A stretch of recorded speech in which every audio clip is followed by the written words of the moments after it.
Welcome to Facts TV News, where everything is true.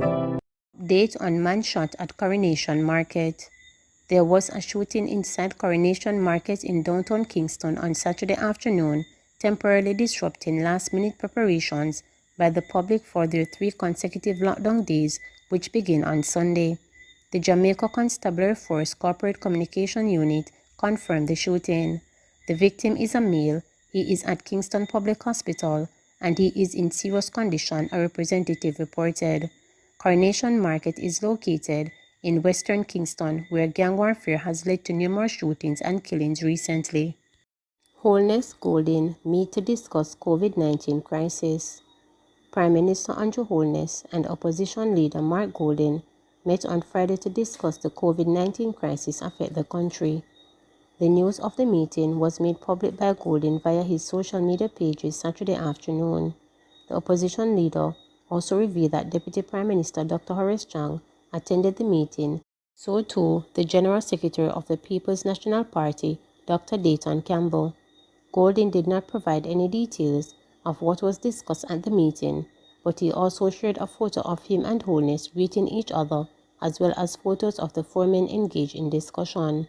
On Friday, I finally met with the Prime Minister to discuss the COVID crisis, Golden stated on Instagram. I will continue to play my part in promoting the national vaccination program so that Jamaica can emerge from the vice grip of the pandemic, he said. On August 30th, Golden publicly called for an urgent summit with Wholeness to discuss what the opposition leader described as a crisis in the public health system. He called for a summit came against the background of a record number of infections, hospitalizations, and deaths, which started with a third wave of the COVID-19 pandemic about mid-July. The month of August alone saw over 350 deaths. As of Friday, Jamaica had recorded a total of 70,657 cases of COVID-19 virus and 1,593 deaths. While the opposition has supported aspects of the government's COVID-19 response, in particular the push to get Jamaicans vaccinated, it has been critical of other areas, such as the Prime Minister's recent decision to embark on a vaccination tour. Tufton looking at additional staff for sub-hospital. Health and Wellness Minister Dr. Christopher Tufton has promised to examine the possibility of providing additional support to the Savannah Lamar Public General Hospital, which is currently buckling under pressure from the impact of the novel coronavirus. One of the things that we need to look at is to see if we can get some additional staff across the border and if we can even move people over temporarily. It is something that we need to examine and see how possible that is, because at this rate, this small complement is going to buckle under pressure, he said. Tufton was speaking to staff during a visit to the hospital on Thursday to mourn with them after Monday's death of Accident and Emergency Department Supervisor, 37-year-old Deidre Davis Cunningham. He also spoke of the possibility of utilizing recent medical student graduates at the facility. We may still have to take them and put them into some of the areas where we can eventually develop them, and they can move into some of the challenging areas so that we can take some of the pressure off you guys, said the health minister. Nurses across the country have spoken out about the physical and mental toll of keeping patients alive during a pandemic. During his visit to Westmoreland and Hanover, the health minister also spoke of the need to find ways to show appreciation for the work being done by those on the front lines. The war that we are in, some people fall on the front line and they do it in service to others over time. It is really a tough situation, he said. Efforts were made by groups Thursday to make staff at the Savannah Lamar Hospital a bit more comfortable on the job. Among them are members of the Rotary Club of Savannah Lamar and the Westmoreland Chamber of Commerce and Industry, where they began providing coffee, tea, sandwiches, and food plates for hospital staff. To complement this initiative, efforts were made underway to address the shortage of beds. Minister Tufton said work is expected to begin on a much-anticipated 36-bed field hospital, which will address overcapacity at the Savannah Lamar Hospital. There will have to be an outlay of $11 million to construct the base that will host the material donated for the facility.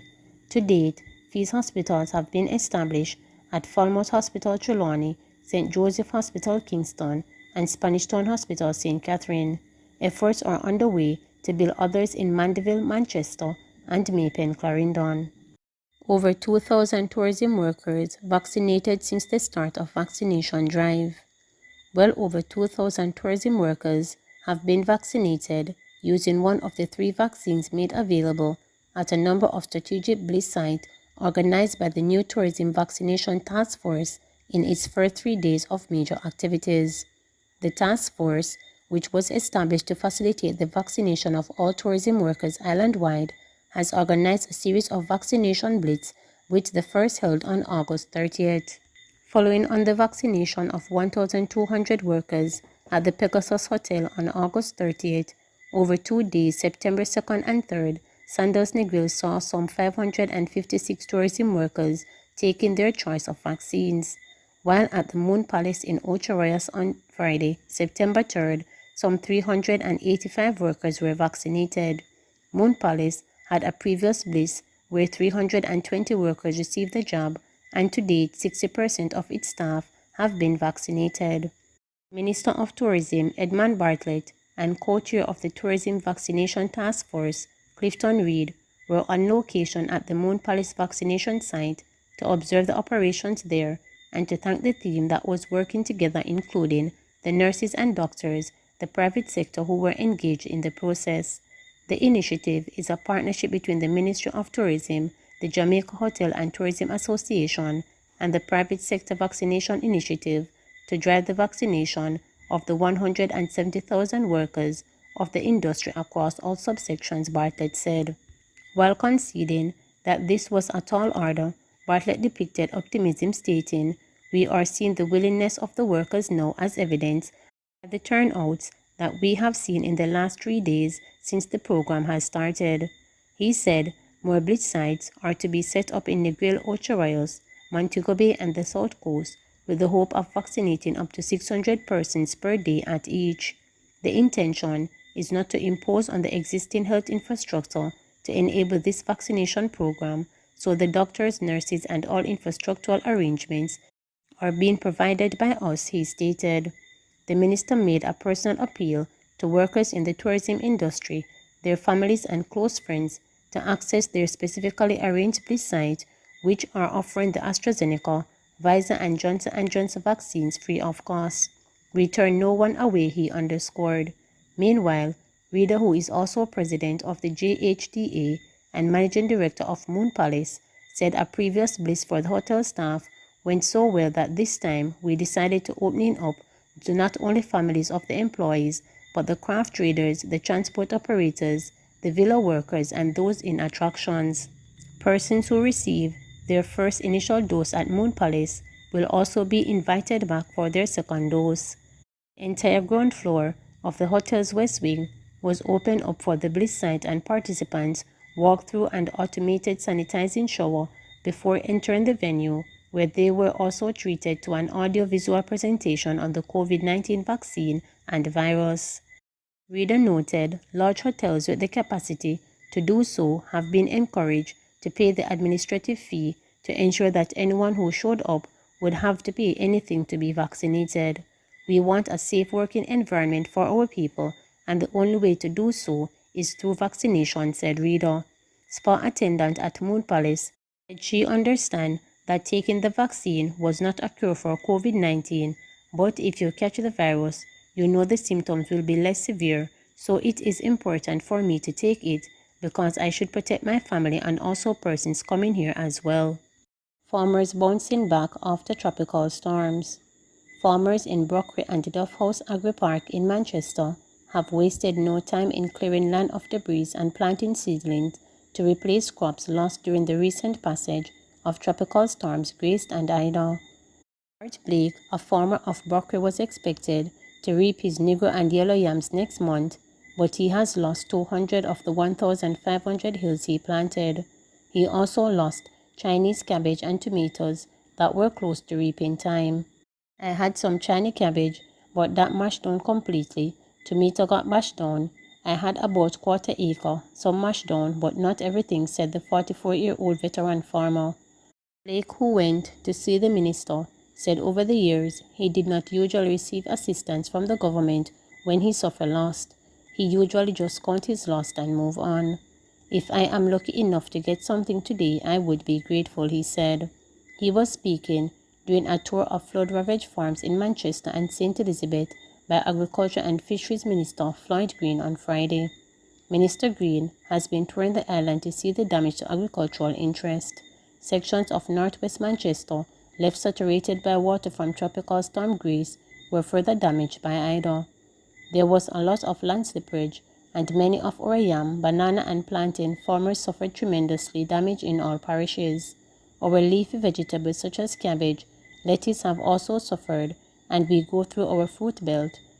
I know from preliminary reports that a lot of melon, cantaloupe, sweet pepper have been significantly impacted by Ida, said Green after touring the Duff House farms.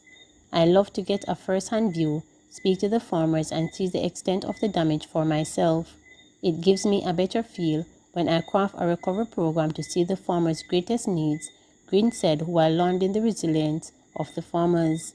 Many of them have already been replanting crops such as sweet potato, tomatoes and cabbage, as well as clearing land and getting back to work. Although the ministry does not usually set aside funds for such emergencies, this is a challenge, but we will have to make a fulsome report to Cabinet indicating the extent of the damage, the assessment, and see if we can get any additional funds. A number of farm roads have been damaged, and if farmers have limited access to market, it creates a more sustainable problem, said Green. He also stated that based on the damage he had seen so far, he would let Cabinet know of the need for additional support for a direct recovery program and for an extended farm program. He acknowledged that Jamaica was experiencing difficult times due to COVID-19, but he would be attempting to craft a recovery program in his ministry. It will focus on inputs and helping farmers to salvage their crops and replanting material such as seeds as well as technical support advice.